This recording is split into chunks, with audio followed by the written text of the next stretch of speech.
Get your hands off me. Victoria's voice cracked as she stumbled backward, her hand instinctively protecting her rounded belly. But that moment was still 20 minutes away. Right now, Victoria Sterling sat across from her millionaire husband at Chez Laurent, their usual anniversary spot, watching him scroll through his phone with the same intensity he once reserved for her. At 8 months pregnant, she felt like a beached whale squeezed into the elegant restaurant's velvet chair. Her back ached, her feet had disappeared somewhere beneath her swollen belly, and the baby seemed determined to use her ribs as a soccer goal. But she'd insisted on keeping their tradition. Third wedding anniversary. It had to mean something. Marcus, she said softly, adjusting her maternity dress. Could you put that away just for dinner? Marcus Wellington didn't look up from his phone screen. His dark hair was perfectly styled, his expensive suit tailored to perfection. At 38, he still drew appreciative glances from other women in the restaurant. Victoria used to feel proud walking beside him. Now she mostly felt invisible. This deal is crucial. Vic, you know how important my work is? His fingers flew across the screen, typing something that made him smile. That smile used to make her heart flutter. Tonight, it made her stomach twist. I know your work is important, Victoria said, keeping her voice level. Years as a prosecutor had taught her to stay calm under pressure. But tonight is about us, about our family. She placed both hands on her belly. About Emma. They'd finally agreed on the name last week. Emma Rose Sterling Wellington. Victoria had wanted to hyphenate, maintaining her identity alongside her new role as Marcus's wife and a mother. He'd argued, of course, but eventually conceded. Small victories. Marcus glanced up briefly, his blue eyes cold. The baby isn't going anywhere, Victoria, but this opportunity might. His attention returned to the phone immediately. Victoria watched her husband's face in the candlelight. When had he become a stranger? When had his ambition transformed from attractive drive into consuming narcissism?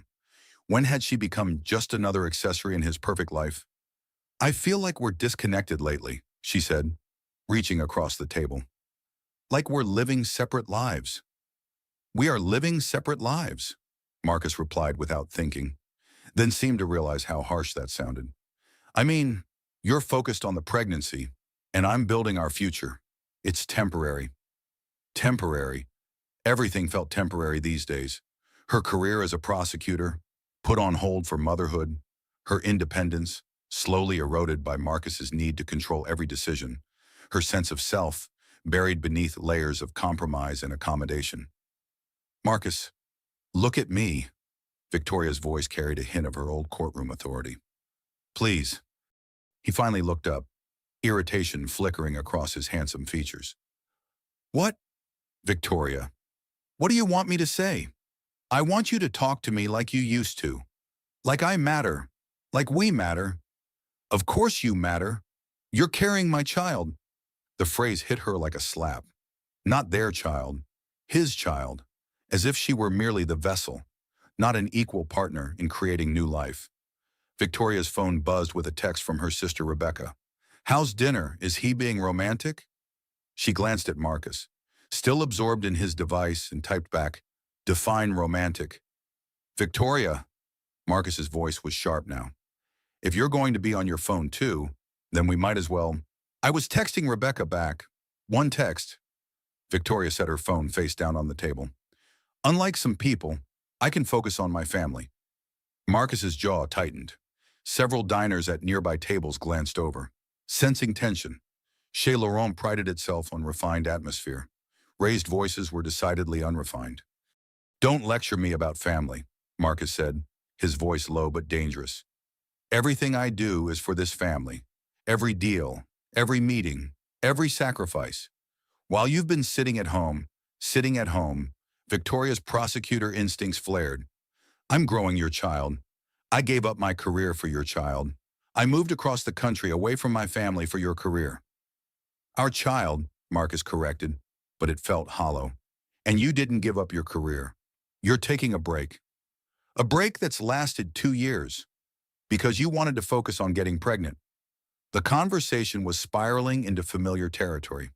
The same arguments, the same recriminations, the same fundamental disconnect about what their marriage had become. Victoria took a deep breath, trying to channel her mother's judicial calm. Judge Eleanor Sterling never lost her composure, never let emotion cloud her judgment. Victoria needed that strength now. Marcus, I love you. I love our life together. But I feel like I'm disappearing, like I'm becoming someone I don't recognize. For a moment, something flickered in Marcus's eyes. Regret, understanding. But then his phone buzzed again, and his attention fractured. Can we talk about this at home? This deal? What deal? Victoria leaned forward, her legal mind catching something in his tone. You said it was the Morrison account. Marcus's fingers stilled on his phone screen. It is the Morrison account. Then why does your phone say Amber? The name hung in the air between them like smoke. Marcus's face went pale, then red, then cold as stone. You're reading my messages now. Your phone is right there. The notification popped up. Victoria felt ice spreading through her chest. Who is Amber? A colleague. What kind of colleague texts you at 9 o'clock on our anniversary? Marcus's composure cracked slightly. Victoria, you're being paranoid. Pregnancy hormones. Don't. Victoria's voice cut through his excuse like a blade. Don't you dare blame this on hormones. Who is she? The silence stretched between them, filled with the soft murmur of other diners, the clink of silverware, the whisper of expensive fabric. Victoria watched her husband's face transform from defensive to angry to something darker. She's nobody, Marcus said finally. A business contact, but his phone buzzed again, and again, and Victoria saw enough of the screen to know these weren't business messages. Let me see your phone. Absolutely not. Marcus. Victoria's voice carried all the authority she'd once wielded in courtrooms, cross-examining hostile witnesses. Let me see your phone. No, Victoria, you don't get to make demands. You don't get to interrogate me like some criminal. The word hung between them, loaded with meaning, because Victoria had interrogated criminals. She knew the signs of deception, the tells that betrayed guilt, and Marcus was broadcasting guilt like a neon sign. If there's nothing to hide, there's nothing to hide. Marcus's voice rose enough that nearby diners turned to stare. He noticed and lowered his tone, but his eyes blazed with anger. But I won't be treated like a suspect in my own marriage. Victoria felt something shift inside her, some fundamental understanding about the man she'd married. The control, the secrecy, the way he made her feel crazy for noticing obvious inconsistencies. This was who he really was. The charming, successful, devoted husband had been a performance.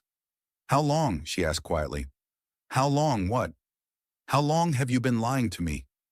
Marcus stood abruptly, his chair scraping loudly across the marble floor.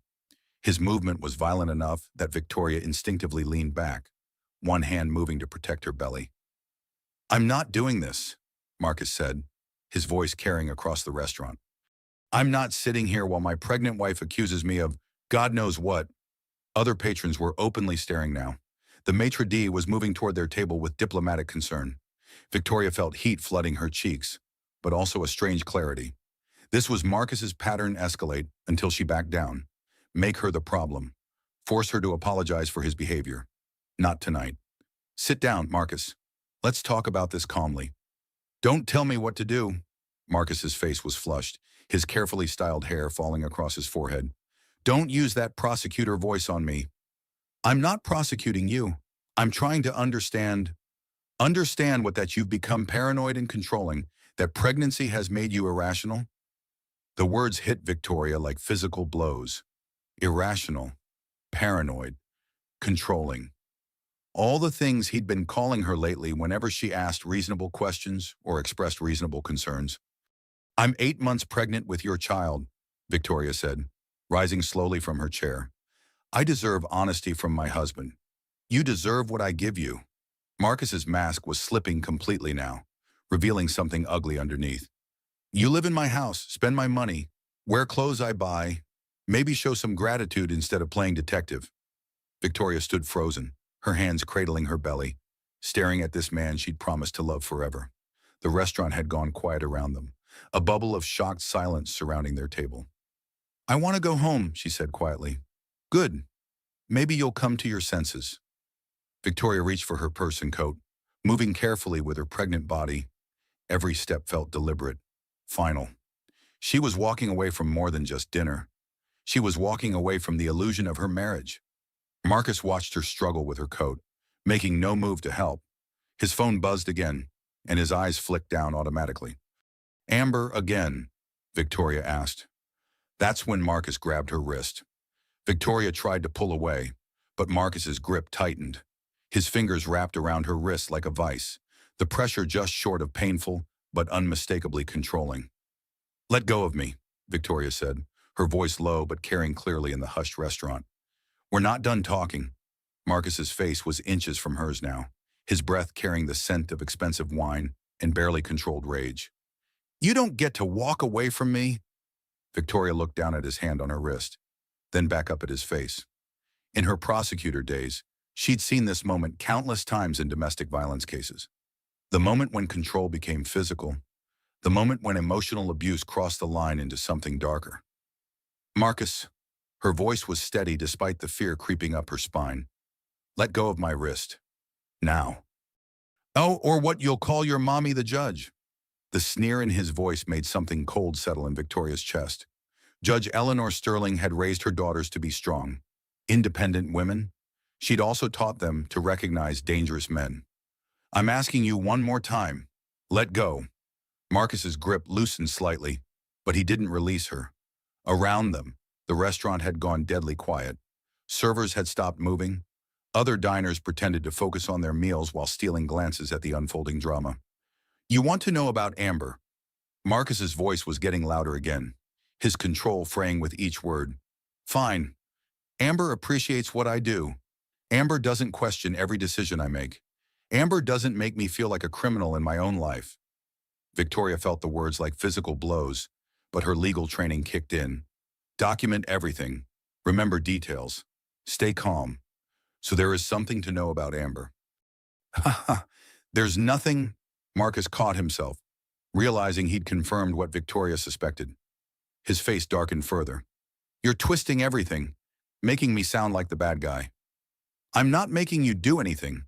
I'm listening to what you're saying." Marcus's phone buzzed again. And again. His free hand moved toward it instinctively, then stopped. The notification light blinked insistently. "She's waiting for you to respond," Victoria observed. "Shut up." The words were so sharp, so vicious, that several nearby diners audibly gasped. Victoria felt her baby move restlessly, as if sensing the tension surrounding them. "I need to sit down," Victoria said. "The baby, the baby, the baby, the baby." Marcus's voice rose to just under a shout. "Everything is about the baby. What about me? What about what I need?" Victoria stared at her husband, seeing him clearly for perhaps the first time. This was about his needs, his wants, his ego. The pregnancy, the marriage, even the baby growing inside her. It was all about Marcus Wellington and his narcissistic hunger for control. "What you need is help," Victoria said quietly. That's when Marcus exploded. "Help!" His voice boomed across the restaurant now, causing every head to turn. "I need help. I'm not the one making accusations. I'm not the one being paranoid and jealous. I'm not the one, sir." Grace Campbell, the restaurant manager, appeared beside their table with professional concern. "Perhaps we could move this conversation somewhere more private." Marcus turned on her with fury that made the woman step back. "Mind your own business. This is between my wife and me." "Marcus, please," Victoria started. "No." Marcus whirled back toward her, his movement sharp and aggressive. "I'm tired of walking on eggshells. Tired of being treated like the enemy. Tired of your family thinking they're better than me. Sunak my family has nothing to do with. Your mother looks at me like I'm dirt. Your sister acts like I'm some kind of abuser. And now you—" Marcus's voice cracked with self-pity and rage. "Even my own wife thinks I'm a liar." "You are lying," Victoria said simply. The truth hung in the air between them, undeniable and damning. Marcus's face went through a series of expressions: shock, denial, fury, and finally something cold and calculating. "Maybe I am," he said quietly. "Maybe I have to lie because the truth would hurt you." Victoria felt her heart breaking and hardening simultaneously. What truth? The truth is that you're not the woman I married. The truth is that pregnancy has made you needy and suspicious and impossible to live with. The truth is that Amber makes me feel like a man instead of a walking checkbook with a list of obligations. Each word was calculated to wound, delivered with surgical precision. Victoria absorbed them, cataloging the cruelty, the manipulation, the way he turned his betrayal into her fault. I see, she said quietly. Thank you for being honest. Victoria turned to leave, moving slowly with her pregnant bulk. She needed to get away from this man, this place, this scene that was destroying the last remnants of her marriage. But Marcus wasn't done. Don't you walk away from me. He grabbed her wrist again, harder this time. We're not finished. Yes, we are. Victoria tried to pull free, but Marcus held on. Other diners were standing now, sensing danger. Grace Campbell was reaching for her phone. Let go of her, a man at a nearby table shouted. Marcus ignored him, his grip tightening on Victoria's wrist. You don't get to decide when we're finished. You don't get to control this. I'm not trying to control anything. I just want to leave. To run to your mother, to make me look like the bad guy. I know how your family works. Victoria? I know the game. Victoria looked into her husband's eyes and saw something that chilled her to the bone. This wasn't temporary anger or embarrassment. This was who Marcus Wellington really was when his carefully constructed facade cracked. This was the man she'd been living with, sleeping beside, planning a future with. The only game here is the one you've been playing, Victoria said. And I'm done playing. She pulled against his grip again, harder this time. Marcus held on, his fingers digging into her skin. Around them, other patrons were moving, some pulling out phones, others positioning themselves to intervene. Please, Victoria said, looking directly into his eyes. You're hurting me. You're hurting the baby. For just a moment, Marcus's expression flickered. Some vestige of the man she'd married seemed to surface, recognizing the horror of what he was doing. His grip loosened slightly. That's when Victoria pulled free. But Marcus, off balance and consumed with rage, lunged forward to grab her again. Victoria stumbled backward, her pregnant body ungainly and vulnerable. She reached out to steady herself, but her hand found only air. The edge of their table caught her in the lower back. Victoria's eyes widened in shock and pain as she felt herself falling. Time slowed as her hands moved instinctively to protect her belly, her body twisting as she tried to break her fall. She hit the floor hard, her hip and shoulder taking most of the impact. Pain shot through her body. But worse than the physical pain was the liquid she felt spreading beneath her. The restaurant fell into absolute silence. Victoria lay on the cold marble floor, one hand on her belly, one hand beneath her, feeling the warm wetness that could only mean one thing. Oh God, she whispered. Oh God. No. Marcus stood frozen above her, his face white with shock. Other diners rushed forward, but Victoria barely saw them. All she could focus on was the wetness spreading beneath her and the sudden, unmistakable tightening in her belly. Call 911, Grace Campbell shouted, dropping to her knees beside Victoria. Now! Victoria looked up at her husband, the man who had just pushed his 8 months pregnant wife to the floor of an elegant restaurant, and spoke the words that would change everything. Don't touch me. Don't come near me. Don't you dare touch me. Then the first contraction hit, 3 weeks early, and Victoria Sterling Wellington realized that her life as she'd known it was over. My baby, Victoria whispered, her hand pressed against her belly as another contraction gripped her. My baby, my baby.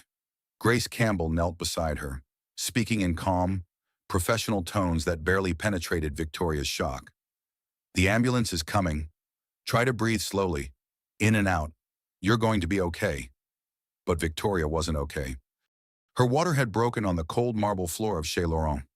3 weeks before Emma was due, she could feel the contractions starting, irregular but unmistakable. Her daughter was coming whether the world was ready or not. Marcus stood frozen 3 feet away, his face cycling through expressions of shock, fear, and dawning realization of what he'd done. Other diners formed a protective semicircle around Victoria, blocking his view and access. Is she okay? Someone called out. Should we move her? Give her space to breathe. Grace Campbell, who had managed crises before, but never quite like this, directed the chaos with surprising calm. "Sir," she said to Marcus, "I need you to step back and let the professionals work." "She's my wife," Marcus said, his voice hollow. "That's my baby. The baby you just endangered." An elderly woman snapped from the growing crowd. "Stay away from her." Victoria heard the voices as if from underwater. Everything felt distant, unreal, like she was watching someone else's nightmare unfold. But the contractions were real. The wetness beneath her was real. The fear that she might lose her daughter was devastatingly real. "Don't let him near me," Victoria managed to say to Grace. "Please." Grace Campbell looked up at Marcus with professional steel in her eyes. "You need to wait outside, sir. Now. I'm not leaving my wife. You just pushed your pregnant wife. You're leaving, or I'm calling security along with the paramedics." The restaurant's head of security, a former police officer named Tom, appeared as if summoned. He was a large, quiet man who'd broken up his share of disturbances, but never one involving a pregnant woman in premature labor. "Sir," Tom said to Marcus, his voice carrying the authority of experience, "you need to step outside." Marcus looked around the restaurant, seeing the faces of strangers all staring at him with disgust and horror. His perfect public image was crumbling in real time, and his narcissistic mind struggled to process being cast as the villain. "This is insane," Marcus muttered. "She fell. She's clumsy because she's pregnant." "I didn't. We all saw what happened," the elderly woman said sharply. "You grabbed her and pushed her. We all saw it." Victoria closed her eyes, concentrating on her breathing as another contraction built. Through the pain, she heard sirens approaching. Help was coming. Emma was going to be okay. She had to be okay. The paramedics burst through the restaurant's front doors with professional efficiency.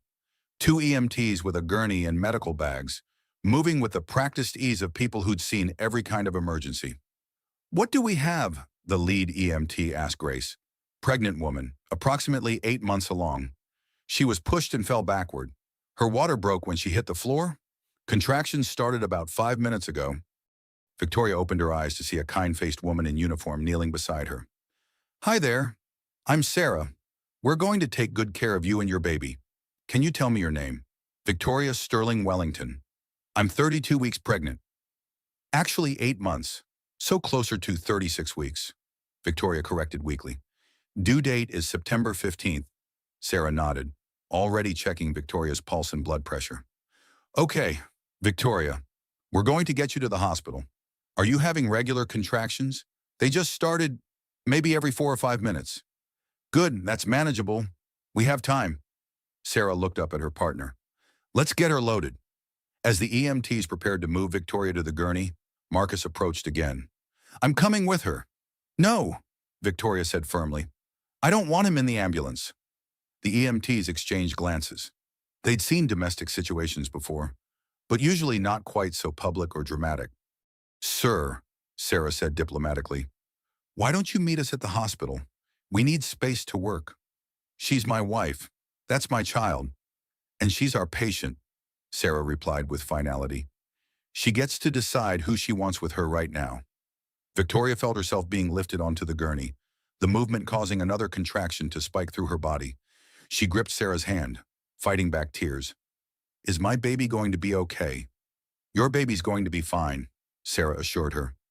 36 weeks is early but not dangerously so. We see healthy babies born at this stage all the time. As they wheeled Victoria toward the ambulance, she caught sight of Marcus standing in the restaurant's doorway. He looked lost, confused, as if he couldn't understand how his evening had gone so spectacularly wrong. For just a moment, Victoria felt a pang of the old sympathy that had kept her making excuses for him for months. Then another contraction hit, and she remembered why she was in an ambulance instead of celebrating their anniversary. "My sister," Victoria gasped as they loaded her into the ambulance. "I need to call my sister." Sarah helped her with her phone. "Rebecca. Vic, what's wrong? You sound..." "I'm in an ambulance. Marcus pushed me and my water broke. The baby's coming." The silence on the other end of the phone was deafening. "Then I'm on my way." "Which hospital?" "St. Mary's," Sarah called out. "St. Mary's," Victoria repeated. "Rebecca, can you call Mom? Already dialing." "Vic, Are you okay? Are you hurt? Victoria looked down at her body, cataloging the aches and pains.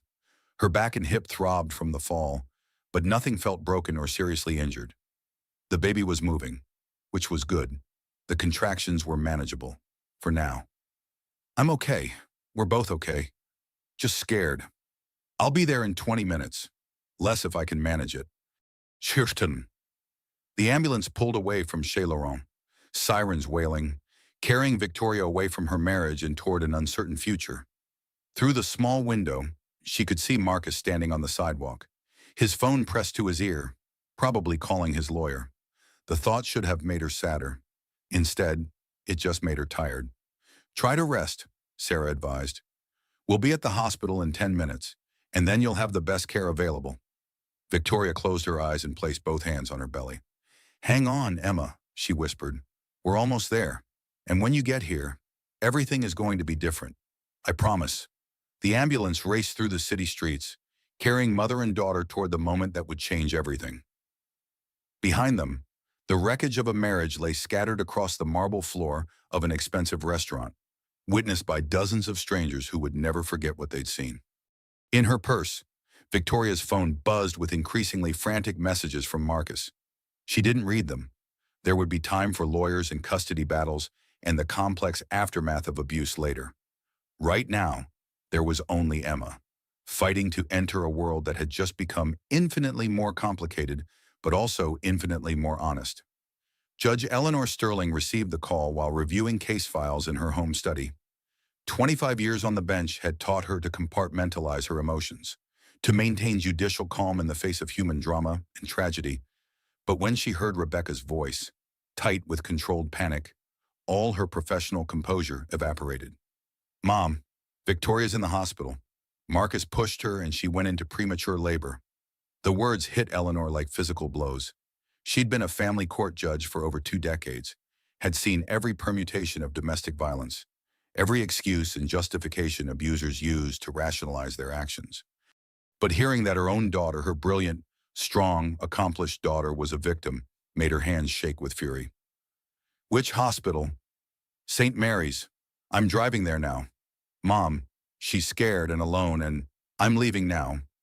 Eleanor hung up and sat for exactly 10 seconds, allowing herself that brief moment to feel the full weight of maternal rage and terror. Then she activated the cold judicial calm that had served her throughout her career, gathered her keys and purse, and drove toward the hospital with the controlled precision of someone accustomed to handling crises.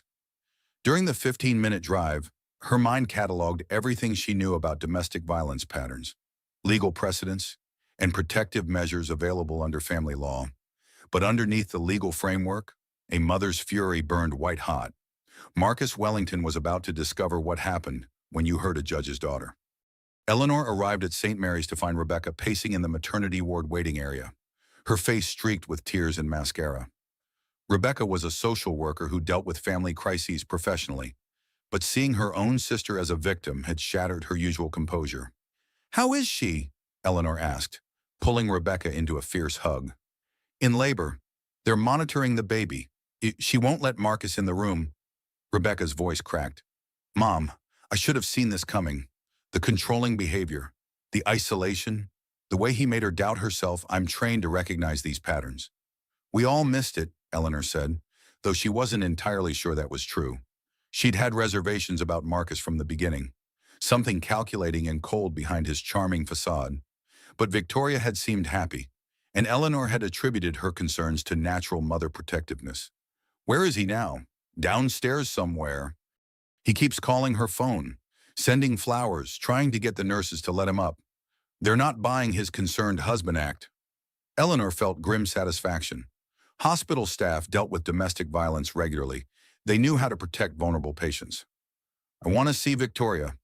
They found Victoria in a private labor room, hooked up to fetal monitors, her face pale but determined. She was breathing through contractions with the focused intensity of someone who'd taken childbirth classes seriously. Mom, Victoria's voice broke when she saw Eleanor. I'm sorry.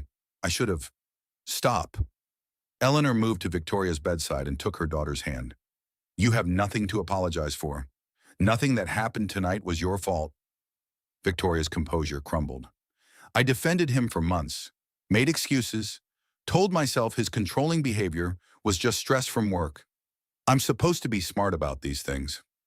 Abusers are masters of manipulation, Eleanor said firmly. They isolate their victims gradually, erode their confidence systematically. The fact that you recognized what was happening and removed yourself from danger shows exactly how smart you are. Dr. Amanda Foster, Victoria's obstetrician, entered the room with a warm but professional smile. How are we doing, Victoria? Contractions are about 3 minutes apart now, and they're getting stronger. Dr. Foster checked the monitors, her expression thoughtful. Baby looks good. Heart rate is strong. At 36 weeks, we're looking at a healthy delivery, just a bit early. Will she need special care? Rebecca asked. Probably a few days in the NICU for observation, but babies born at this stage typically do very well. Dr. Foster made notes in Victoria's chart. Victoria, I understand there was an incident that precipitated this labor. Victoria glanced at her mother, then back at the doctor. My husband pushed me during an argument. I fell backward and hit a table. Dr. Foster's expression remained carefully neutral, but Eleanor caught the tightening around her eyes. I'll need to document any injuries as part of your medical record. Standard procedure in cases of domestic violence? The clinical term hung in the air. Domestic violence, not marital problems or an argument that got out of hand. The legal and medical reality of what Marcus had done? He's downstairs, Victoria said quietly, trying to get up here. Hospital security is aware of the situation, Dr. Foster assured her. No one will be allowed in this room without your explicit consent. Eleanor squeezed Victoria's hand. What do you need from me? I need Marcus to stay away from me. I need to know Emma will be safe. And I need, Victoria's voice broke. I need to know that I can do this alone. You're not alone, Rebecca said fiercely. You have us. You have support. You have options. And you have legal protection, Eleanor added. As soon as you're ready, we'll get a restraining order in place. Victoria nodded, then gasped as another contraction gripped her. Eleanor watched her daughter breathe through the pain with a combination of pride and heartbreak. Victoria was strong, stronger than she probably realized, but she shouldn't have to be. Mom, Victoria said when the contraction passed, I need you to know something. About tonight, about the way Marcus acted. I've never seen him like that before. The physical violence, but the emotional abuse, the control, the way he made me feel like I was going crazy, that's been building for months. Eleanor absorbed this information with the practiced calm of a judge hearing testimony, but inside, her fury continued to burn. How long? Since I got pregnant, maybe before, but it got worse after. Like he saw the baby as competition for my attention, or maybe he just saw it as another way to control me. That's a common pattern, Rebecca said gently. Pregnancy often escalates abusive behavior because the victim becomes more vulnerable and dependent. Dr. Foster returned, checking Victoria's progress. We're getting close, maybe another hour or two. As if summoned by the mention of timing, Victoria's phone rang. Marcus's name appeared on the screen. Don't answer it, Eleanor advised. Victoria stared at the phone, then powered it off completely. I can't deal with him right now. I need to focus on Emma. Good choice, Dr. Foster said. Stress can complicate labor. You need to focus on yourself and your baby. Over the next hour, Victoria's contractions intensified. Eleanor and Rebecca took turns holding her hands, offering ice chips, and providing the kind of unwavering support that Victoria had been missing for months. At 11:30 p.m., Dr. Foster announced that it was time to push. Your daughter's ready to meet you, she said with a smile. Emma Rose Sterling Wellington entered the world at 11:47 p.m. on what should have been her parents' anniversary night. She weighed 5 pounds, 8 ounces, and her first cry was strong and indignant, as if protesting the circumstances of her early arrival.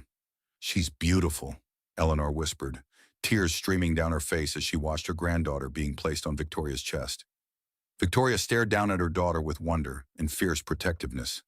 Emma had dark hair like Marcus, but Victoria's delicate features. She was tiny but perfect, her fingers grasping at air, her eyes squinting against the bright hospital lights. Hello, baby girl, Victoria whispered. I'm your mama, and I'm going to keep you safe. I promise. As Dr. Gus Foster and the nurses completed their post-delivery procedures, Eleanor stepped into the hallway to make a phone call. She needed to set certain wheels in motion before Marcus realized that his access to his wife and daughter was about to be legally restricted. But first, she allowed herself one moment of pure grandmother joy. Emma was healthy, Victoria was strong, and Marcus Wellington was about to learn that terrorizing a judge's family came with consequences he couldn't buy or charm his way out of. Eleanor pulled out her phone and dialed Detective Paul Morrison, a longtime family friend who specialized in domestic violence cases. Paul, it's Eleanor Sterling. I need your help. My daughter was assaulted tonight by her husband, and I want him arrested. Detective Paul Morrison had known Victoria Sterling since she was 8 years old, when Eleanor had been a newly appointed family court judge and Paul was a rookie beat cop. He'd watched Victoria grow into a formidable prosecutor, had attended her wedding to Marcus Wellington, and had bounced baby Emma on his knee at christenings and holidays, which made driving to St. Mary's Hospital at 3 in the morning to arrest Victoria's husband one of the most difficult calls of his 20-year career. Paul was a large, gentle man who'd chosen law enforcement to protect people like Victoria, intelligent, accomplished women who somehow found themselves trapped in abusive relationships despite all their education and professional success. He'd seen it too many times to be surprised, but it never stopped being heartbreaking. Marcus was in the hospital lobby when Paul arrived, pacing and making increasingly agitated phone calls to someone who was probably his lawyer. He'd changed from his expensive dinner clothes into a rumpled polo shirt and khakis, looking more like a worried husband than the millionaire tech executive whose company photos graced magazine covers. But Paul had learned to read body language, and Marcus's posture screamed guilt and desperation rather than genuine concern. Marcus Wellington. Paul approached with professional calm. Marcus looked up, his face cycling through confusion, recognition, and calculation. Detective Morrison, what are you doing here? I need to speak with you about the incident at Chez Laurent tonight. Incident? Marcus's voice climbed higher. There was no incident. My wife fell.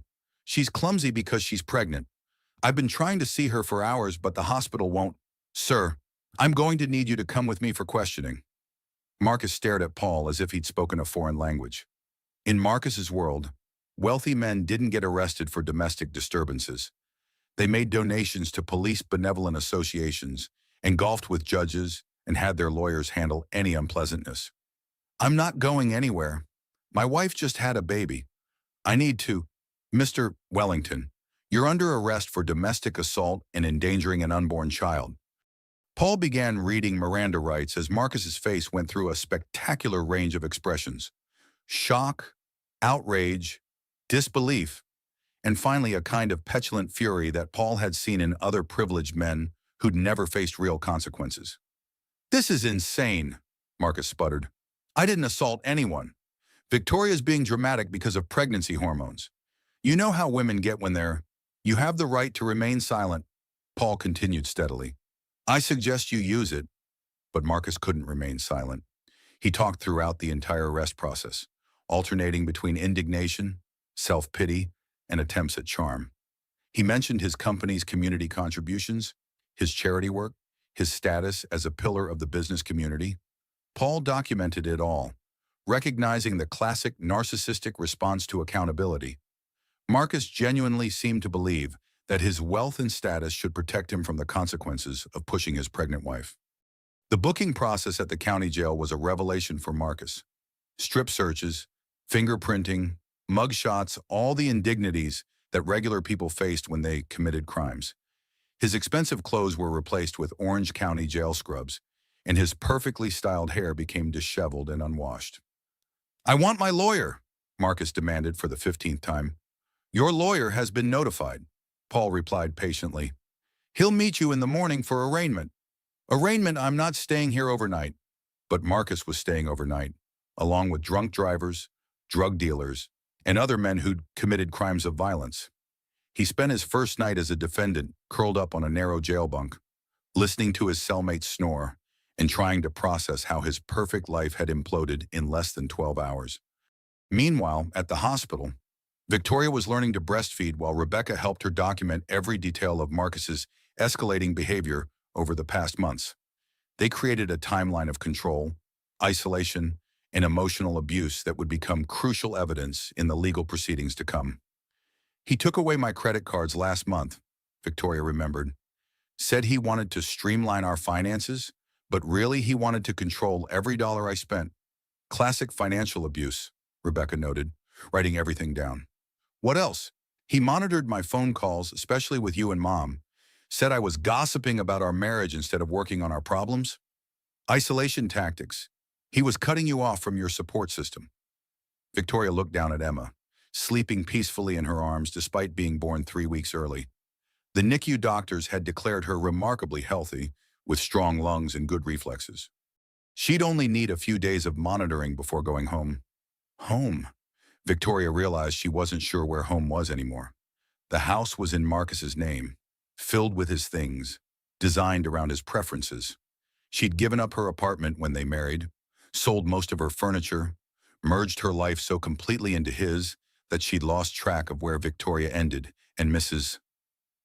Wellington began. "Where am I going to live?" Victoria asked suddenly. Eleanor looked up from the legal documents she'd been reviewing. "With me, for as long as you need. Your childhood room is exactly as you left it." "Mom, I'm 32 years old with a newborn baby. And you're my daughter who needs support right now. There's no shame in accepting help." Dr. Foster entered with Emma's latest test results. "Everything looks perfect. She's a strong little girl. We'll probably discharge you both tomorrow afternoon." "Say, what about Marcus? Will he be able to?" "I filed for an emergency protective order," Eleanor said firmly. "He won't be allowed within 500 feet of you or Emma." Victoria felt a complex mix of relief and grief. She dreamed of bringing her first child home to a loving family, not fleeing from an abusive husband with a restraining order and a police escort. "I keep thinking about the woman I used to be," Victoria said quietly. "The prosecutor who sent men like Marcus to jail. How did I become the victim?" "You didn't become anything," Rebecca said fiercely. "You survived. You recognized danger and removed yourself and Emma from it. That takes incredible strength." Eleanor's phone rang. Paul Morrison's name appeared on the screen. "He's been arrested and booked," Paul reported. "Spent the night in county lockup. His lawyer will probably get him out on bail this morning, but the charges are serious. With the restaurant witnesses and Victoria's injuries, we have a solid case." "What are the specific charges?" "Domestic assault, child endangerment, and I'm adding stalking based on the harassment you've documented. If he violates the protective order, he goes right back to jail." Victoria felt something she hadn't experienced in months: safety. Marcus's money and connections couldn't buy his way out of this situation. The system was finally working to protect her instead of enabling her abuser. Emma stirred in her arms, making tiny mewling sounds that might become cries if not addressed quickly. Victoria adjusted her position, offering her breast, watching in wonder as her daughter latched on with determined hunger. "She knows what she wants," Rebecca observed with a smile. "She gets that from her mother," Eleanor said proudly. Victoria looked down at her daughter and felt something shift inside her, a fierce protectiveness that was both tender and ferocious. Emma would grow up knowing that her mother had chosen safety over social expectations, courage over convenience, truth over the comfortable lies that had nearly destroyed them both. "I'm going to be okay," Victoria said, more to herself than anyone else. "We're going to be okay." Marcus Wellington's first taste of genuine consequences came at 8 a.m. when his high-powered attorney, James Bradford, met him in the county jail's attorney consultation room. Bradford was everything Marcus had paid for: expensive suit, Harvard law degree, connections throughout the legal system, but even he couldn't mask his concern about the charges his client faced. "This is bad, Marcus," Bradford said without preamble. "Domestic assault with witnesses, child endangerment, now stalking charges. The optics are terrible." Marcus, still wearing orange jail scrubs and sporting a night's worth of stubble, looked nothing like the polished executive who'd graced business magazine covers. "It's all blown out of proportion. Victoria fell because she's clumsy. Pregnant women lose their balance." Bradford consulted his notes with the weary expression of a lawyer who'd heard every excuse. 17 witnesses saw you grab her wrist and push her. Restaurant security cameras recorded the entire incident. The manager gave a statement describing your aggressive behavior throughout the evening. They're all lying. Marcus, listen to me carefully. Stop talking about what happened and start thinking about damage control. Your company's board is meeting this morning to discuss your conduct. Your investors are asking questions. This isn't going away. The reality of his situation was finally penetrating Marcus's narcissistic fog. His perfect life, the successful company, the society marriage, the carefully crafted public image was crumbling because he couldn't control his temper for one evening. What about custody of my daughter? Your daughter, Bradford raised an eyebrow. The child you endangered by assaulting her mother, Marcus? You're looking at supervised visitation at best, assuming you avoid jail time. Marcus stared at his lawyer with genuine confusion. In his mind, he was still the victim of a vindictive wife and her powerful family. The possibility that his actions had consequences beyond temporary inconvenience simply didn't compute. Bradford posted bail 2 hours later, and Marcus emerged from county jail to find a small crowd of reporters waiting. Someone had leaked the story to the media, and tech millionaire arrested for domestic violence was exactly the kind of scandal that sold papers and generated clicks. Mr. Wellington, do you have any comment about the charges against you? Did you really push your pregnant wife? What's your response to the abuse allegations? Marcus, still thinking like a CEO managing a PR crisis rather than a defendant facing serious criminal charges, decided to take control of the narrative.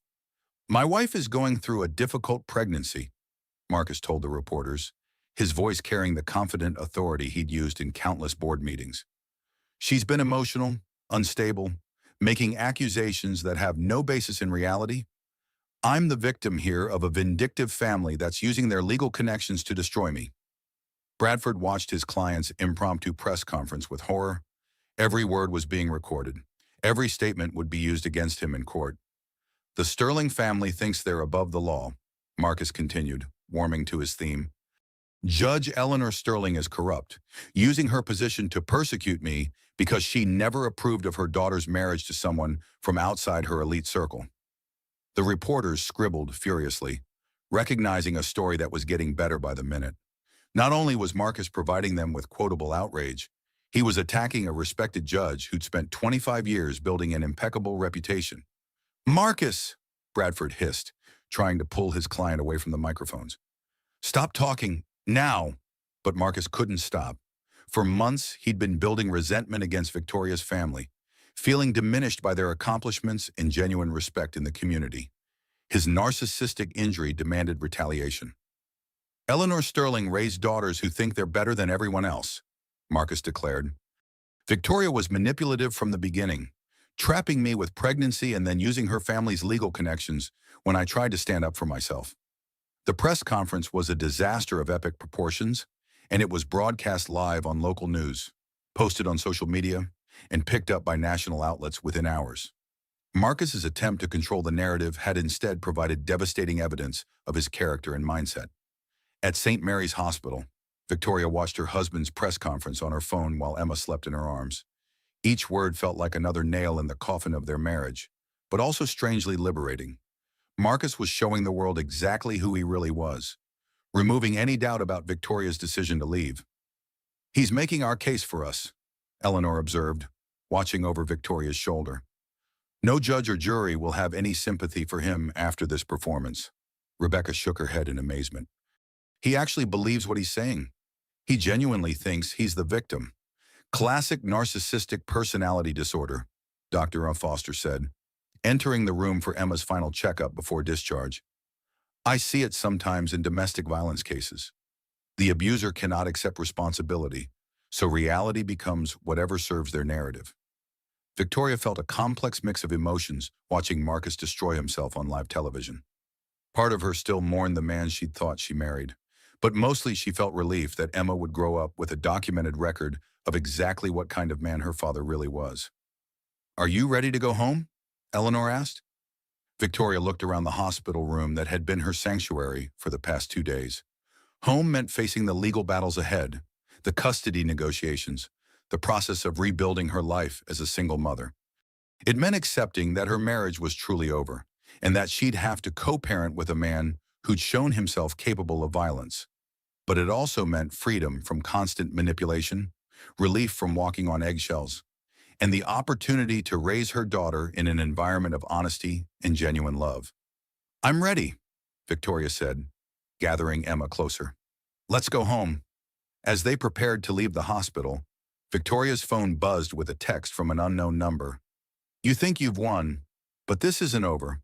I know where you live." Victoria showed the message to Detective Morrison, who'd arrived to escort them safely out of the hospital. "That's a violation of the restraining order," Paul said grimly. "We'll trace the number and add it to the charges." Victoria realized that Marcus's public breakdown hadn't ended his harassment, it had escalated it. But she also realized that she wasn't afraid anymore. She had legal protection, family support, and most importantly, she had the clarity that came from seeing her abuser's true nature without the fog of manipulation and self-doubt. Emma stirred in her carrier, blinking up at her mother with dark, serious eyes that seemed to take in everything around her. Victoria touched her daughter's tiny hand, feeling the strength that came from knowing she'd chosen safety over convenience, truth over comfortable lies. "Let's go face whatever comes next, baby girl," Victoria whispered. "Together." District Attorney Sarah Campbell had been Eleanor Sterling's roommate at law school 30 years ago, but their friendship extended far beyond shared academic memories. Sarah had built her career prosecuting violent crimes, with a particular focus on domestic violence cases that often fell through the cracks of an overburdened legal system. When Eleanor called asking Sarah to personally handle Marcus Wellington's case, the request came with unspoken weight. Not because Eleanor was seeking favorable treatment, but because she knew Sarah would ensure that wealth and connections didn't shield an abuser from consequences. "He's hired James Bradford," Eleanor informed Sarah during their private meeting in the DA's office, "and he's already started a media campaign claiming judicial bias and family conspiracy." Sarah reviewed the case file with the thorough attention that had made her one of the state's most respected prosecutors. Restaurant security footage, witness statements, hospital records, evidence of escalating harassment, it was stronger than most domestic violence cases that crossed her desk. "Bradford will try every delay tactic in the book," Sarah predicted. "He'll file motions to dismiss, claim police misconduct, argue that the charges are politically motivated. Standard playbook for wealthy defendants." "What's our timeline?" "Arraignment is tomorrow. I'll push for remand without bail based on the stalking behavior and threats. Bradford will argue that Wellington is a pillar of the community with no flight risk." Eleanor nodded grimly. "Marcus has passport, private jet access, and business interests in countries without extradition treaties. He's exactly the kind of defendant who might flee." Sarah made notes in the file. "I'll argue that point strongly. How is Victoria holding up? Better than expected. Stronger than I think she realizes. But the harassment is continuing despite the restraining order." That harassment had indeed escalated since Marcus's disastrous press conference. Victoria's phone received a constant stream of threatening messages from numbers that were traced and blocked, only to be replaced by new ones. Expensive gifts arrived at Eleanor's house: daily flowers, jewelry, baby clothes, each accompanied by notes that alternated between desperate apologies and subtle threats. "I'll handle this personally," Sarah promised. "Wellington needs to understand that attacking your family was the worst strategic mistake he could have made." Meanwhile, Bradford was implementing his defense strategy with the ruthless efficiency that made him one of the state's most expensive criminal attorneys. His first move was to file a motion claiming that Judge Sterling had prejudiced the case through her public statements and family connections. The motion was assigned to Judge Patricia Hensley, a colleague of Eleanor's with 20 years of experience in criminal law. Bradford's argument was sophisticated. He claimed that Eleanor's involvement in Victoria's case created an appearance of impropriety that tainted the entire prosecution.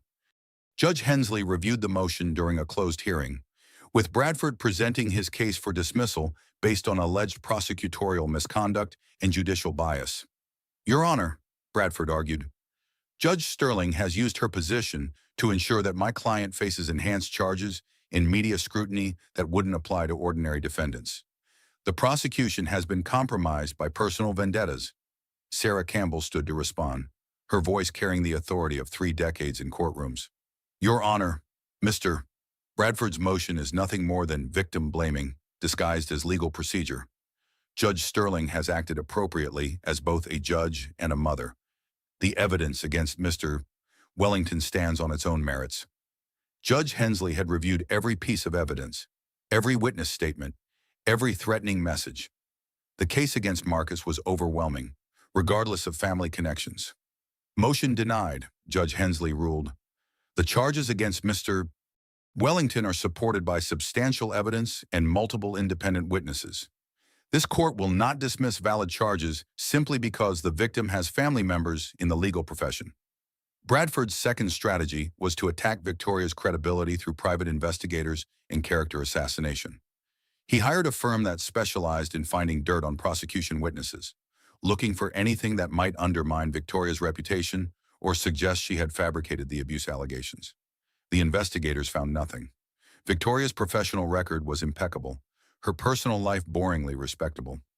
Former colleagues described her as ethical, intelligent, and dedicated.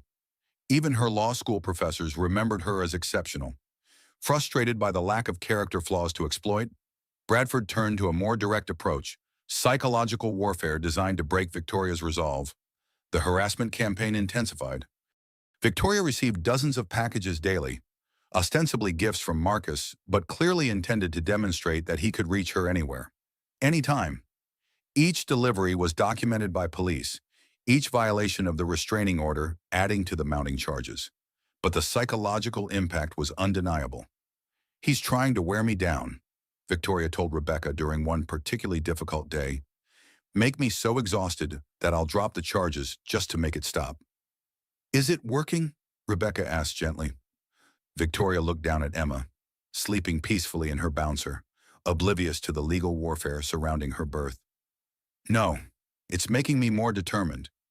The most dangerous escalation came when Marcus began showing up at places Victoria frequented: the grocery store, Emma's pediatrician's office, the coffee shop near Eleanor's house. He maintained the legal fiction of coincidence, claiming he just happened to be in the neighborhood, but his presence was clearly calculated intimidation.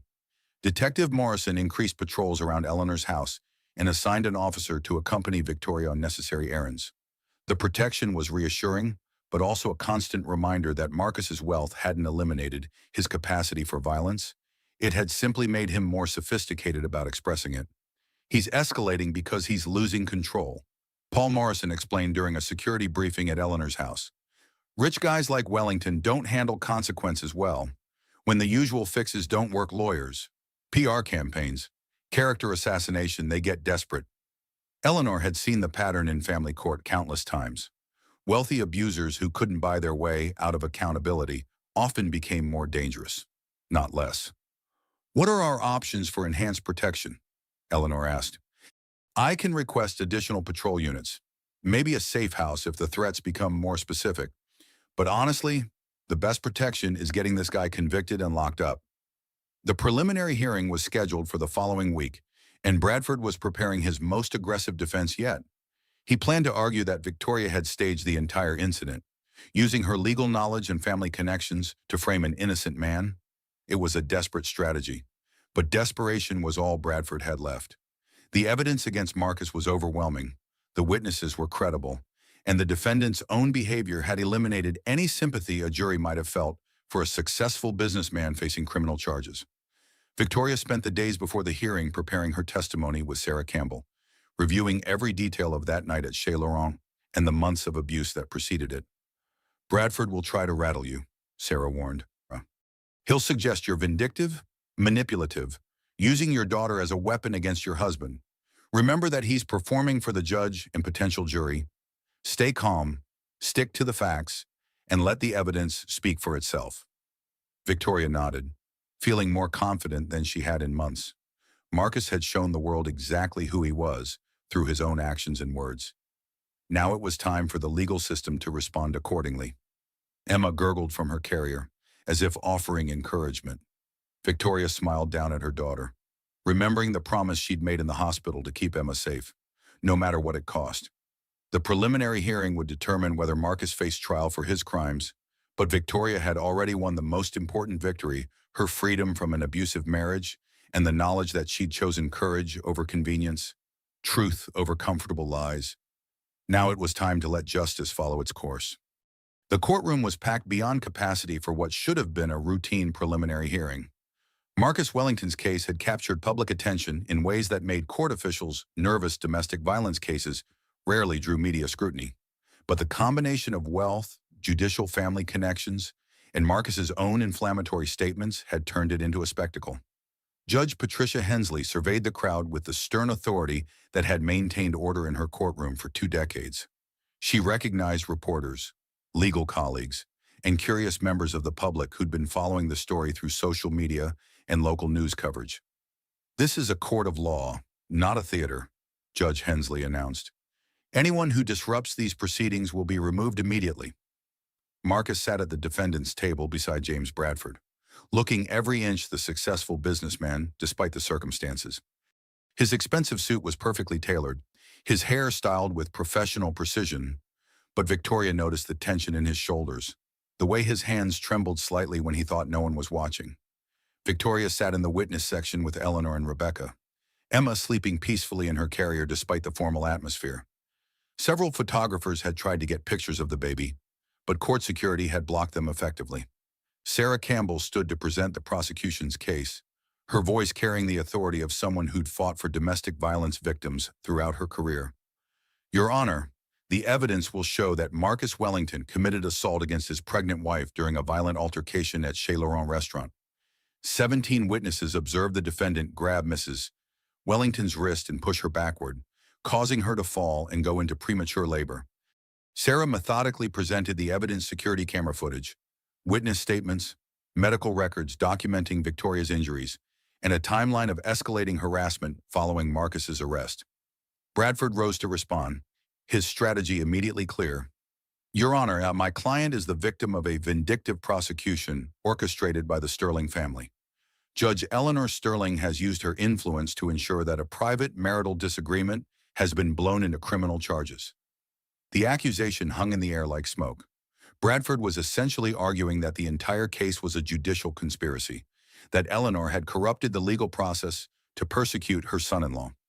Judge Hensley's expression remained neutral, but Victoria saw the slight tightening around her eyes. Attacking a respected colleague was a dangerous strategy, one that could backfire spectacularly. "The defense will show that Mrs. Wellington is manipulative and vindictive," Bradford continued, "using her legal knowledge and family connections to destroy my client's reputation and business interests." Victoria felt the familiar surge of self-doubt that had plagued her throughout her marriage. Marcus's lawyer was using the same tactics Marcus had employed, making her question her own perceptions, suggesting that her response to abuse was somehow worse than the abuse itself. But then she looked down at Emma, remembering the moment her daughter was born 3 weeks early because her father had pushed her mother to the floor of a restaurant. The physical evidence of Marcus's violence was literally sleeping in her arms. Sarah Campbell called her first witness, Grace Campbell, the restaurant manager who'd knelt beside Victoria on the marble floor. "I saw the defendant grab Mrs. Wellington's wrist," Grace testified. "She tried to pull away, but he held on. Then he pushed her backward. She fell and hit the table before going to the ground." Bradford's cross-examination was aggressive but ineffective. Grace had managed crisis situations before and wasn't intimidated by expensive lawyers or implications that she was lying. "Ma'am, isn't it possible that Mrs. Wellington simply lost her balance? Pregnant women are notoriously clumsy." Grace's response was sharp and immediate. "Sir, I watched a man push his pregnant wife to the ground. I know what I saw." Witness after witness corroborated Grace's account. The elderly woman who'd called Marcus despicable, the businessman who'd offered to intervene, the young couple who'd recorded part of the incident on their phone. Bradford's attempts to discredit their testimony fell flat. These weren't friends of the Sterling family or people with axes to grind. They were ordinary citizens who'd witnessed domestic violence and were brave enough to speak up about it. The most damaging testimony came from Detective Morrison, who described Marcus's behavior during and after his arrest. "The defendant showed no remorse or concern for his wife's condition," Paul testified. "His primary focus was on managing his public image and avoiding consequences for his actions." Bradford objected repeatedly, arguing that his client's statements were being taken out of context. But the judge overruled each objection, allowing the jury to hear exactly what kind of man Marcus Wellington was when his carefully constructed facade cracked. When Sarah Campbell finished presenting the prosecution's case, Judge Hensley called a brief recess. The evidence was overwhelming: video footage, multiple witnesses, medical records, and a pattern of escalating harassment that demonstrated ongoing danger to Victoria and Emma. Bradford's defense was limited to character assassination and conspiracy theories that grew less credible with each witness. During the recess, Marcus made a decision that would seal his fate. Against his lawyer's strong advice, he decided to testify on his own behalf. "I can explain what really happened," Marcus told Bradford. "These people are lying about me. I need to set the record straight." Bradford knew it was a mistake. Marcus's narcissistic personality made him incapable of accepting responsibility, and his sense of entitlement would come across clearly to any jury. But he couldn't prevent his client from testifying if Marcus insisted. When court resumed, Bradford announced that the defense would call Marcus Wellington to the stand. Victoria watched her husband take the oath to tell the truth, wondering if he was even capable of recognizing truth anymore. His reality had become so distorted by narcissism and self-interest that he genuinely seemed to believe his own lies. Bradford's direct examination was carefully scripted, designed to present Marcus as a loving husband concerned about his wife's mental health during a difficult pregnancy. "Did you push your wife, Mr. Wellington?" "Absolutely not. Victoria lost her balance because she was upset and pregnancy had made her clumsy. I tried to steady her, but she fell anyway." "Why do you think witnesses claim they saw you push her?" "The Sterling family has a lot of influence in this city. People see what they think they're supposed to see." It was a polished performance, delivered with the confident authority that had made Marcus successful in business. But Victoria could see the underlying arrogance that had made her life miserable for months. Then Sarah Campbell rose for cross-examination, and Marcus's careful facade began to crumble. "Mr. Wellington, you testified that you were trying to steady your wife when she fell. But security footage shows you grabbing her wrist and pulling her toward you before pushing her away. How do you explain that?" Marcus's composure flickered slightly. "The footage is unclear. People are interpreting normal gestures as aggressive behavior. 17 people interpreted your normal gestures as assault. Are they all wrong? They're all influenced by my wife's family's reputation." Sarah moved to more dangerous territory. "Mr. Wellington, since your arrest, you've sent your wife hundreds of threatening messages despite a restraining order. You've appeared at locations she frequents. You've sent unwanted gifts to her home. Do you consider this normal behavior?" Bradford objected, but Judge Hensley overruled him. The harassment was directly relevant to Marcus's character and the danger he posed to Victoria and Emma. "I've been trying to communicate with my wife about our marriage and our daughter," Marcus replied. "A man has a right to contact his family, even when that contact is legally prohibited and causes fear." Marcus's mask slipped completely. "Victoria is using legal technicalities to keep me from my daughter. She's vindictive and manipulative, and she's being enabled by her corrupt family." The courtroom fell silent. Marcus had just demonstrated exactly the kind of thinking that made him dangerous: the belief that his wants trumped everyone else's rights, including legal protections for domestic violence victims. Sarah pressed her advantage. "Mr. Wellington, do you take any responsibility for the events at Chez Laurent restaurant?" "I take responsibility for marrying a woman who's used pregnancy and her family's influence to destroy my life," Marcus replied with barely controlled fury.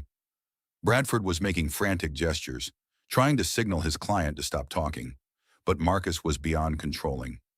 Months of resentment and narcissistic injury were pouring out in open court. "Do you believe you've done anything wrong in your marriage?" "I've been too patient with Victoria's manipulation, too understanding about her family's interference, too willing to excuse behavior that would be unacceptable from anyone else." Victoria listened to her husband's testimony with a mixture of sadness and relief. This was who Marcus really was, a man incapable of accountability, empathy, or genuine remorse. She'd made the right choice in leaving him, regardless of the personal cost. When Sarah Campbell finished her cross-examination, Marcus had effectively convicted himself through his own words. The jury would hear not just the facts of what happened at Chez Laurent, but the mindset that made such violence inevitable. Judge Hensley reviewed the evidence and testimony with the thorough attention that complex cases demanded. The prosecution had presented overwhelming proof of guilt. The defense had offered nothing but conspiracy theories and victim blaming. Based on the evidence presented, Judge Hensley announced, this court finds sufficient probable cause to bind the defendant over for trial on all charges. Marcus's face went white. He genuinely believed that his wealth, his lawyers, and his ability to charm people would protect him from consequences. The reality of facing a criminal trial was finally penetrating his narcissistic delusions. Bradford requested bail pending trial, arguing that Marcus was a respected businessman with strong community ties. Sarah Campbell stood to oppose bail with every tool at her disposal. Your Honor, the defendant has violated restraining orders, engaged in stalking behavior, and shown no remorse for endangering his wife and unborn child. He poses an ongoing danger to the victims and has the resources to flee prosecution. Judge Hensley considered both arguments carefully. Marcus Wellington had money, connections, and demonstrated willingness to ignore court orders. The combination made him exactly the kind of defendant who might disappear rather than face trial. Bail is denied, Judge Hensley ruled. The defendant will be held pending trial. The gavel fell with finality that echoed through the packed courtroom. Marcus stared in shock as bailiffs approached to take him into custody. His perfect life of wealth and privilege had just collided with the reality of justice, and justice was winning. Victoria felt Emma stir in her carrier, as if sensing the change in atmosphere. She looked down at her daughter and whispered, "It's going to be okay. Baby girl, justice is coming." The trial of Marcus Wellington began 3 months later, in late winter when the trees outside the courthouse were bare and the air carried the promise of snow. Victoria had spent those months learning to be a single mother while preparing for the legal battle that would determine Marcus's fate and, by extension, Emma's future.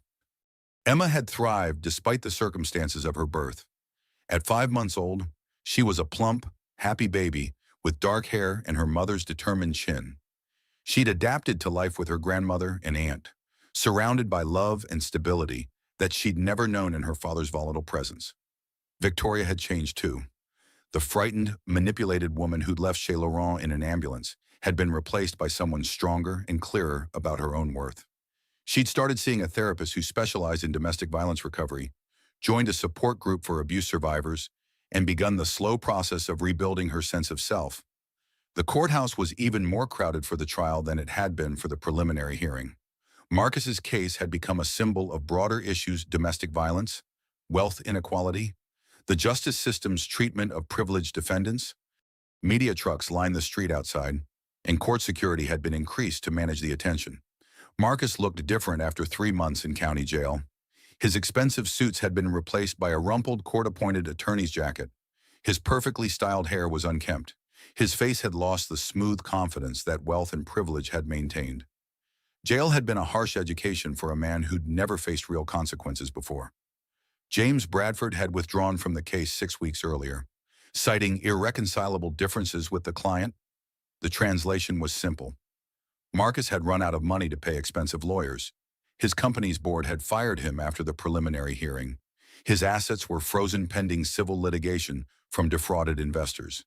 And the IRS was investigating his business practices. His replacement was Karen Mills, a competent public defender who specialized in hopeless cases. She'd reviewed the evidence with professional thoroughness and advised Marcus to plead guilty in exchange for reduced charges. He'd refused, still believing that he could charm a jury into seeing him as the victim. Sarah Campbell opened the trial with devastating clarity. Ladies and gentlemen of the jury, this case is about power and control, about a man who believed his wealth and status gave him the right to hurt his pregnant wife when she refused to submit to his authority. Sarah methodically presented the evidence: restaurant security footage, witness testimony, medical records, and the pattern of harassment that continued even after Marcus's arrest. Each piece of evidence built upon the others, creating an overwhelming picture of guilt. The most powerful testimony came from Victoria herself. She wore a simple navy dress that conveyed professional competence while emphasizing her role as a mother. Emma sat in the gallery with Rebecca, occasionally making baby sounds that reminded everyone exactly what Marcus had endangered with his violence. "He grabbed my wrist when I tried to leave," Victoria testified, her voice steady despite the emotional weight of reliving that night. "When I pulled away, He pushed me backward. I fell and hit the table, then went to the ground. Karen Mills conducted a respectful cross-examination, but there was little she could do to undermine Victoria's credibility. Victoria answered each question calmly and honestly, without the defensiveness or anger that might have suggested vindictiveness. Mrs. Wellington, isn't it true that your marriage was troubled long before the incident at the restaurant? Yes, that's true. My husband had become increasingly controlling and emotionally abusive over several months. And you never sought help for these marital problems. I was told repeatedly that the problems were my fault, that pregnancy was making me irrational, that I was being too sensitive. When you're told often enough that your perceptions are wrong, you start to doubt yourself. Mills tried different approaches, but each one only reinforced Victoria's credibility and the systematic nature of Marcus's abuse. The jury could see for themselves the kind of manipulation that had trapped Victoria in an abusive marriage. The most damaging moment for the defense came when Mills made the strategic error of calling Marcus to testify in his own defense.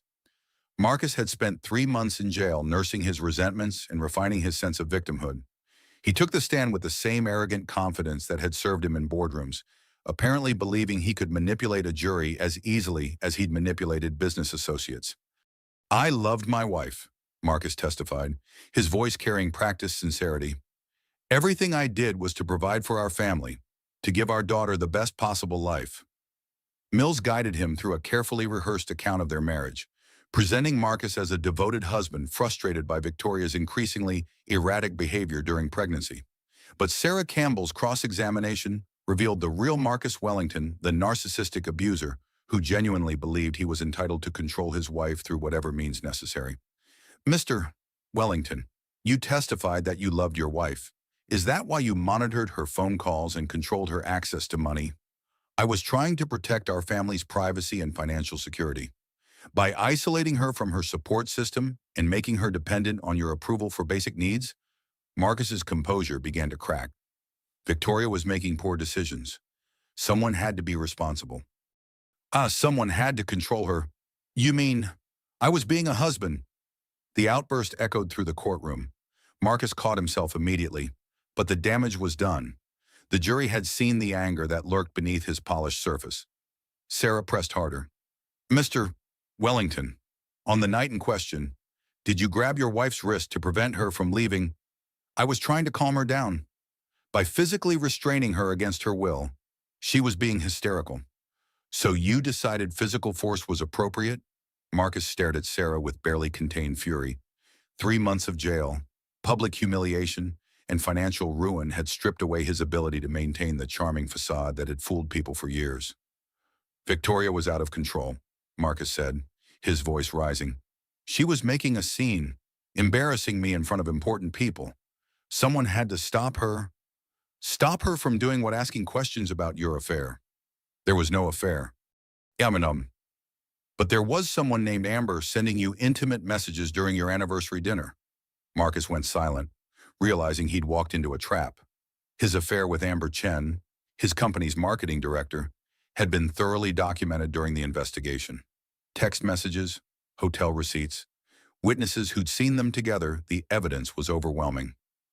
Mr. Wellington, when your 8 months pregnant wife discovered your affair and tried to leave the restaurant, you physically prevented her departure and then pushed her to the ground. Is that correct? She fell because she was clumsy. 17 witnesses saw you push her. They were all lying. Why would 17 strangers lie about what they witnessed? Marcus's narcissistic rage finally exploded completely. Because her corrupt judge mother paid them to lie, because the whole system is rigged against successful men who refuse to be controlled by manipulative women. The courtroom erupted in shocked murmurs. Marcus had just accused Eleanor Sterling of bribing witnesses and corrupting the judicial process, claims so outrageous they bordered on delusional. Sarah let the moment hang in the air, allowing the jury to fully absorb what they'd witnessed. Then she delivered the final blow. Mr. Wellington, do you take any responsibility for your wife's injuries and premature labor? I take responsibility for marrying a woman who used pregnancy to trap me and then used her family's influence to destroy my life when I wouldn't submit to her control. The statement was so completely divorced from reality, so utterly lacking in accountability or empathy, that several jury members visibly recoiled. Marcus had just demonstrated why he was dangerous, not just because of his capacity for violence, but because of his complete inability to recognize the humanity of his victims. Karen Mills tried damage control during redirect examination, but the harm was irreversible. Marcus had convicted himself through his own words, revealing the mindset that made domestic violence inevitable. The trial concluded with closing arguments that summarized everything the jury had learned. Sarah Campbell spoke directly to the evidence, reminding jurors of what they'd seen and heard. Marcus Wellington believes his wants matter more than his wife's safety, Sarah concluded. He believes his anger justifies violence. He believes his status entitles him to control another human being. The evidence shows exactly what happens when those beliefs encounter resistance. Mills did her best to argue reasonable doubt, suggesting that Marcus's affair had made him emotional and prone to poor decisions. But that criminal intent was lacking. My client made mistakes, Mills conceded, but mistakes are not crimes. A momentary loss of control during a difficult marriage is not the same as deliberate assault, but the jury had seen too much evidence, heard too much testimony, witnessed too much of Marcus's own character to accept that explanation. After less than 2 hours of deliberation, they returned with guilty verdicts on all charges.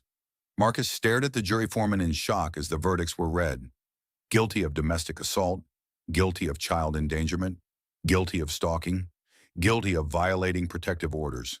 Judge Hensley set sentencing for the following week, allowing time for pre-sentence reports and victim impact statements. Marcus was remanded to custody immediately. His brief period of freedom while on bail officially ended. Victoria watched her husband being led away in handcuffs, feeling a complex mix of emotions.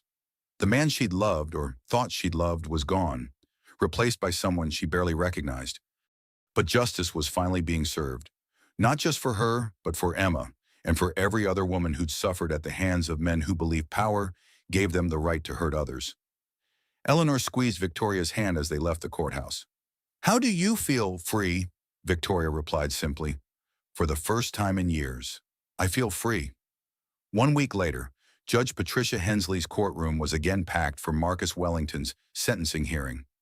The conviction had made national news, becoming a symbol of how the justice system handled domestic violence cases involving wealthy, privileged defendants. Victoria sat in the front row with Emma in her arms, preparing to deliver a victim impact statement that would help determine Marcus's punishment. She'd spent days writing and rewriting her words, trying to capture not just what Marcus had done to her, but what his actions had cost their daughter. Marcus sat at the defendant's table beside Karen Mills, wearing the same rumpled suit he'd worn throughout the trial. 3 months in county jail awaiting trial had aged him visibly. His face was gaunt, his hair gray at the temples, his expensive dental work unable to hide the stress lines around his mouth. More importantly, his business empire had collapsed completely during his incarceration. Federal investigators had discovered that Wellington Tech's impressive financial statements were largely fictional, built on a foundation of fraudulent investor reports and embezzled funds. The company that had once been valued at $50 million was now worth nothing, its assets seized to repay defrauded investors. Judge Hensley called the hearing to order with the formal dignity that had marked her handling of the entire case. We're here for sentencing in the matter of the state versus Marcus Wellington. I've reviewed the pre-sentence report, character letters, and victim impact materials. Are the parties ready to proceed? Both lawyers indicated they were ready. Mills would argue for the minimum sentence, citing Marcus's lack of prior criminal history and the destruction his conviction had already brought to his life. Sarah Campbell would argue for the maximum, emphasizing the severity of the crimes and Marcus's continued refusal to accept responsibility. The court will hear from the victim first, Judge Hensley announced. Victoria rose slowly, Emma in her arms, and approached the podium. Her statement was brief but devastating in its simple honesty. Your Honor, I stood in this courtroom 6 months ago watching my husband lie under oath about what he did to me and our unborn child. Today I stand here as a single mother, raising my daughter in the safety and peace that should have been her birthright. Marcus didn't just push me to the ground that night. He pushed our entire family into chaos and fear. Emma will grow up knowing that her father chose violence when faced with accountability. She'll learn that her mother had to choose between staying with her abuser and protecting her child. But she'll also learn that justice exists, that wealthy men can't buy their way out of consequences for hurting women, that the system can work when good people refuse to look the away. Victoria paused, looking directly at Marcus for the first time since his arrest. I forgive you for what you did to me, but I will never forgive you for what you did to our daughter. Emma deserved better from her father. She returned to her seat as Marcus stared at her with something approaching confusion. His narcissistic mind couldn't process Victoria's combination of forgiveness and accountability. Her refusal to either excuse his behavior or be consumed by hatred. Mills rose to argue for leniency, emphasizing that Marcus had already lost everything: his business, his reputation, his family, his freedom. Your Honor, my client has been destroyed by his mistakes. Prison will accomplish nothing that hasn't already been accomplished by natural consequences. It was a competent argument, but it missed the fundamental point that Marcus's mistakes were actually choices that had endangered two innocent lives. Sarah Campbell stood to respond with the full authority of her office and her personal commitment to domestic violence prosecution. Your Honor, Marcus Wellington committed violent crimes against his pregnant wife and unborn child. He showed no remorse during trial, continued to harass his victims despite court orders, and has never accepted responsibility for his actions. The defendant's financial losses are not punishment. They're simply the natural result of his criminal behavior being exposed. True justice requires accountability for violence, regardless of the perpetrator's social status or personal losses. Sarah recommended the maximum sentence allowed under state law of 5 years in prison, followed by mandatory counseling and a permanent restraining order. Judge Hensley had presided over thousands of sentencings during her career, but few cases had presented such clear evidence of an abuser's character and the need for meaningful consequences. Mr.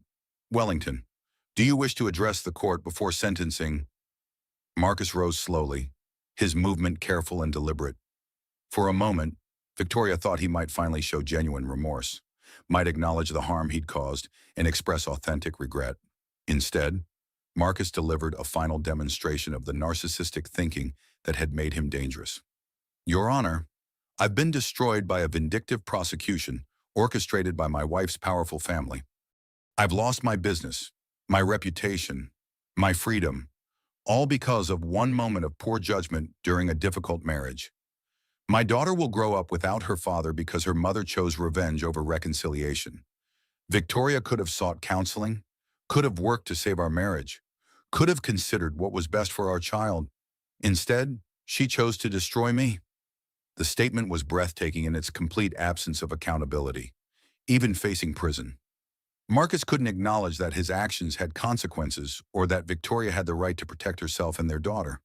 Judge Hensley listened without expression, making notes in the case file.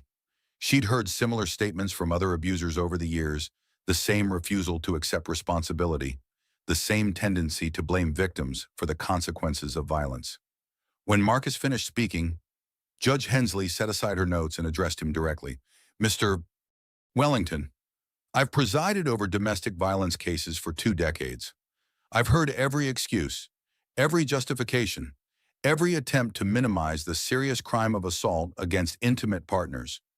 Your statement today demonstrates exactly why you pose a continuing danger to your wife and child. You show no remorse, no understanding of the harm you've caused, no indication that you've learned anything from these proceedings. You assaulted your 8 months pregnant wife in a public restaurant. You endangered your unborn child. You violated court orders designed to protect your family. And today, you blame everyone except yourself for the consequences of those choices. Judge Hensley's voice carried the authority of years spent protecting vulnerable people from dangerous individuals. The court sentences you to 5 years in state prison on the assault charges, to run concurrently with 3 years for child endangerment and 2 years for stalking. You will serve a minimum of 4 years before becoming eligible for parole. Upon your release, you will be subject to supervised probation for 5 additional years. You are permanently enjoined from contacting Victoria Sterling or your daughter except through court-approved supervised visitation, assuming you successfully complete anger management counseling and demonstrate genuine rehabilitation. You will pay full restitution for medical expenses, legal costs, and ongoing security measures required to protect your victims. The gavel fell with finality that echoed through the packed courtroom. Marcus stared at Judge Hensley in shock, apparently still unable to process that his wealth and status hadn't protected him from meaningful consequences. As bailiffs approached to escort Marcus back to prison, he made one final, fatal error. His narcissistic rage, suppressed throughout the formal proceedings, finally exploded completely. "This is corrupt." "Error," Marcus shouted, struggling against the bailiffs. "Eleanor Sterling bought this outcome. Victoria is a lying, manipulative—" "Mr. Wellington," Judge Hensley's voice cut through his tirade like steel. "You are in contempt of court. Add 6 months to your sentence." Marcus continued shouting threats and accusations as he was dragged from the courtroom, his final public appearance confirming everything the prosecution had argued about his character and dangerousness. Victoria watched her husband's breakdown with sad clarity. This was who Marcus really was when his carefully constructed facade was stripped away, a man so consumed by narcissistic injury that he couldn't function when the world refused to bend to his will. Outside the courthouse, Victoria spoke briefly to the media gathered on the steps. "Justice was served today," she said simply. "My daughter and I can finally move forward with our lives, knowing that the system worked to protect us when we needed it most." 6 months later, Victoria received a call from Detective Morrison that provided the final chapter in Marcus's story of self-destruction. "The IRS finished their investigation," Paul reported. "Wellington Tech was built on massive fraud, fake investor reports, embezzled pension funds, tax evasion going back years. He wasn't just a domestic abuser, Victoria. He was a white-collar criminal who stole millions from people who trusted him." The news should have been shocking, but Victoria felt only weary recognition. Marcus's willingness to abuse his wife was part of a larger pattern of believing he was entitled to whatever he wanted, regardless of who got hurt. What does this mean for his sentence? Federal prosecutors are preparing additional charges. He's looking at another 10 to 15 years on top of what he got for hurting you. Victoria hung up the phone and looked down at Emma, now walking and babbling her first words. Her daughter would grow up knowing her father was in prison, but she would also grow up in a home filled with honesty, respect, and genuine love. A year after that night at Chez Laurent, Victoria had built a new life that was smaller but infinitely more authentic than her marriage had been. She'd returned to work part-time as a victim's advocate, using her legal skills and personal experience to help other women navigate the complex process of escaping abusive relationships. She'd kept her hyphenated name Sterling Wellington not out of attachment to Marcus, but as a reminder of her own strength and survival. Emma would grow up knowing her full name and her full story, understanding that her mother had chosen courage over comfort, truth over convenient lies. On Emma's first birthday, Victoria sat in the same hospital where her daughter had been born, volunteering with other domestic violence survivors. The work was difficult but meaningful, helping women who faced the same impossible choices Victoria had confronted that night in the restaurant. Emma toddles over with a picture book, her dark eyes bright with curiosity about the world around her. Victoria lifted her daughter onto her lap, opening the book to the first page. "Once upon a time," Victoria read, "there was a little girl whose mommy loved her enough to keep her safe, no matter what it cost." Emma gurgled happily, not understanding the words but responding to the love and security in her mother's voice. Outside the hospital window, the city stretched toward the horizon, full of possibilities and promise. Victoria had learned that love wasn't about accepting everything or forgiving every betrayal. Sometimes love meant having the courage to say enough, to choose safety over social expectations, to protect the innocent even when it broke your heart. As she read to her daughter in the afternoon sunlight, Victoria knew they were both exactly where they belonged, free, safe, and surrounded by people who understood that real love meant never having to choose between your safety and your worth. Justice had been served. But more importantly, a new life had begun, built on the foundation of truth, courage, and the fierce love of a mother who had chosen her child's future over her abuser's comfort. Emma turned the page with tiny fingers, eager for the next part of the story. Victoria smiled and continued reading, knowing that the best chapters of their lives were still being written.